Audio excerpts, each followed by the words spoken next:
guys, welcome back to another one of our videos. I'm AJ from Savory Thoughts, and today we are going to share with you the Southern Style Instant Pot.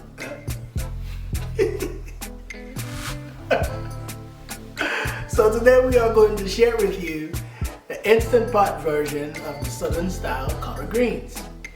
It is exceptionally good, so come on, let's get started.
And voila, simple, quick, and easy.